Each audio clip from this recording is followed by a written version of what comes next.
Nagbabala ang BIR na hindi sila mag-e-extend ng deadline para sa filing ng income tax return ngayong araw. Kaya naman ang ilan nating mga kababayan matyagang pumila sa mga tanggapan ng naturang ahensya. Hindi pa man sumisikat ang araw.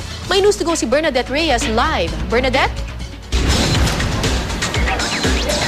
Tara, maaga pa lang pila na dito sa tanggapan ng BIR sa Quezon City. Bukas raw ang kanilang tanggapan para tanggapin ang mga magpa-file ng kanilang income tax return hanggang alas 5 mamayang hapon.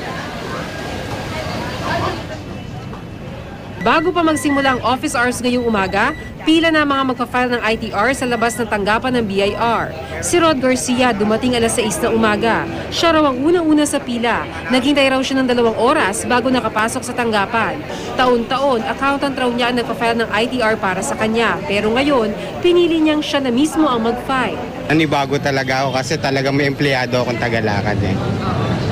Kumusta ho ang inyong experience na kayo mismo ang naglalakad? Well, mabuti na rin dahil para malaman ko na rin yung sistema ng pagpapile. Si Emma Fabes naman, nilalakad ang ITR ng iba't ibang kumpanya. Pagkatapos dito sa Quezon City, tatakbo pa raw siya sa monumento para doon naman mag-asikaso. Medyo nagahulog kami sa oras. Dami to eh.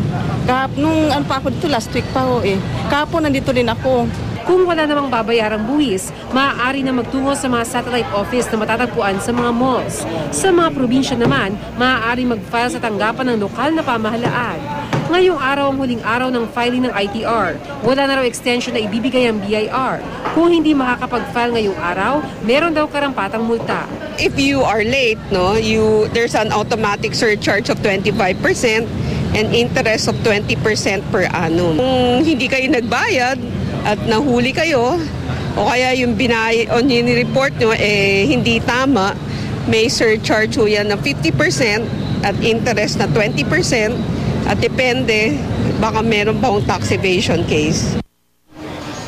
Tara, bukas ang tanggapan ng BIR hanggang alas 5 mamayang hapon. Pero kung meron pa raw mga taong nakapila, ay ipoproseso raw nila ang lahat hanggang sa maubos ang tao sa mga tanggapan. Kara? So Bernadette, ngayon sa kinalalagyan mo, mahaba na ba talaga yung pila ng ating mga kababayan na nagpa-file ng kanilang income tax return ngayon?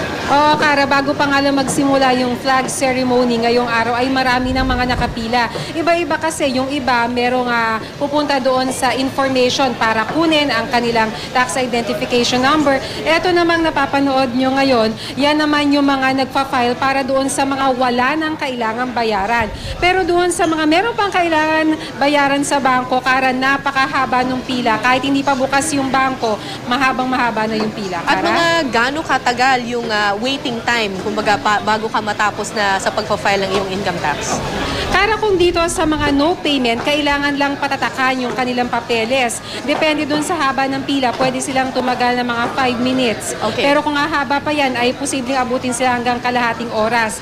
Doon naman sa mga nakapila para doon sa merong kailangan sa bangko, ay hindi pa natin masabi kung gaano kahaba yung kanilang kailangan antayin kasi mahaba na talaga yung pila ngayon. Kara? So mas mainam na pagdating dyan ay talagang nakahanda na lahat ng mga papeles mo para hindi ka maantala, ano?